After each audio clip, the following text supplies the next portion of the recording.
অন্যদের চেয়ে দেরিতে প্র্যাকটিস শুরু করলেও ম্যাচে দেখিয়ে দেওয়ার জেদ নোয়াখালী এক্সপ্রেসের।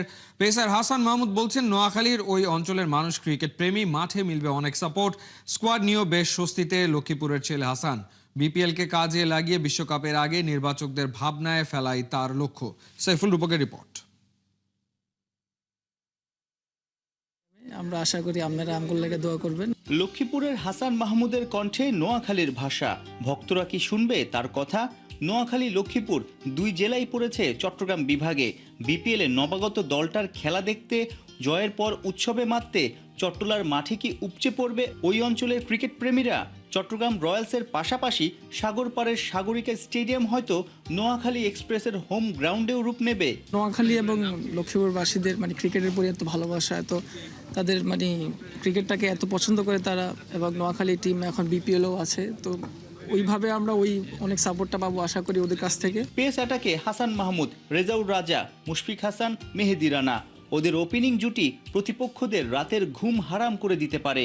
অভিজ্ঞ সৌম্য সরকারের সঙ্গে উঠতি তারকা, রেকর্ড ভাঙ্গা গড়ার নেশায় থাকা হার্ড হিটার হাবিবুর রহমান সোহান। আলোচিত সমালোচিত জাকের আলী অনেককে দিয়েই আসল খেলাটা খেলতে চান কোচ খালেদ মাহমুদ সুজন। তবে কি বিপিএলেই সেই ধুন্ধুমার উইলোবাজি ফিরে পাবেন জাকের? মিডল অর্ডারে তার সাথে মাহিদুল অঙ্কনও পরীক্ষিত। বলাই যায় লোকাল কালেকশনে নোয়াখালী এক্সপ্রেস বেশ ভারসাম্যপূর্ণ।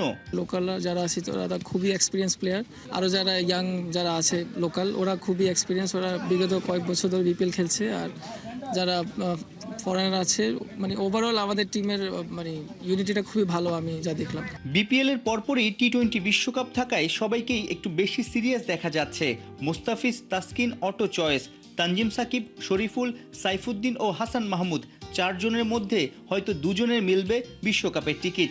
লাল সবুজ জার্সিতে 26 টি-20তে 8-এর নিচে ইকোনমিতে 28 উইকেট তোলা হাসান কি বিপিএল এ ম্যাজিক দেখিয়ে ভারতগামী বিমানে উঠতে পারবেন? এটা একটা ফর্মেট যে আপনি নিজেকে প্রমাণ করতে চাইলে এটা খুবই একটা ভালো পজিশন। আর যদি আমি ভালো একটা শুরু দিতে পারি এবং নিজেকে ভালো একটা পজিশন নিতে পারি, বিপিএল অবশ্যই আমার ওয়ার্ল্ড কাপ খেলার জন্য জায়গা হতে পারে। আমি yorker slower all about game sense আমি কাজ করতেছি, আরও ইনশাল্লাহ এই বিপিএলে আরও একটা চমক থাকবে। সোমবার নোয়াখালীর অনুশীলনের প্রথম দিনে দেখা যায়নি সৌম্য সরকারকে।